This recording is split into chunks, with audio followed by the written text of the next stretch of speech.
Each year, more than a dozen Connecticut children die needlessly due to unsafe sleep practices. And by educating parents before they leave the hospital following their children's births, we can potentially influence the parents' behavior and possibly save their children's lives, because this is a highly preventable category of infant death, making it even more traumatic to the families when it happens, because it happens often as a result of just inadvertent conduct and a lack of recognition of the danger. In 2013, there were at least 18 Connecticut children whose deaths were associated with unsafe sleep environments. And the average age of these children at the time of their death was 3 months old.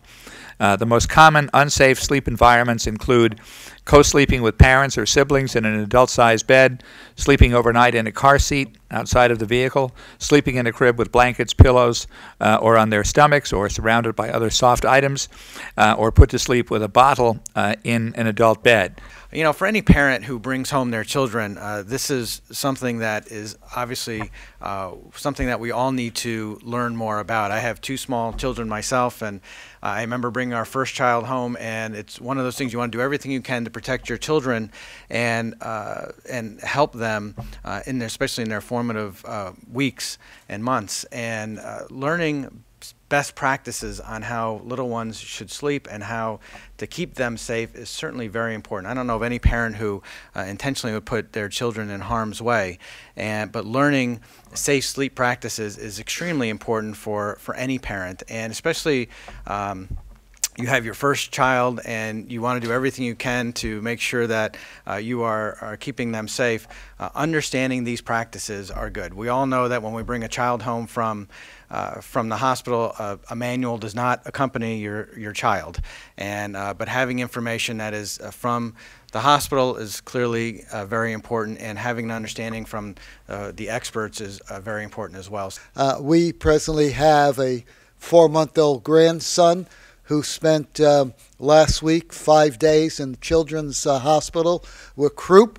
And when you go through something like that, because you see how hopeless they are, where we have these other factors that could create, life-threatening situations for them. This is a basic, simple, edict, but so important. I just want to thank my colleagues for doing this, because it's tough enough out there with other things, and not to be knowledgeable in regards to safe practices is inexcusable. As the state's child advocate and as the chair of the state's child fatality review panel, I can tell you that it's our job to review how children die unexpectedly and suddenly in the state of Connecticut.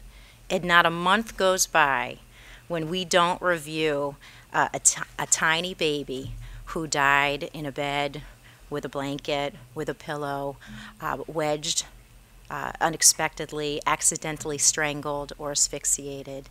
And these tragedies are so terrible. I remember the medical examiner saying that's the love of somebody's life, and that's a preventable death.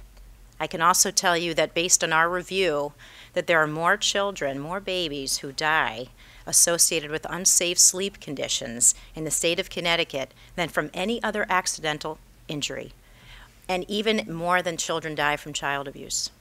And I think one of the things that's so important about this bill is that I think many parents, including me when I had my young children, didn't know that. Unsafe sleep conditions are the leading cause of preventable death in otherwise healthy infants in this state.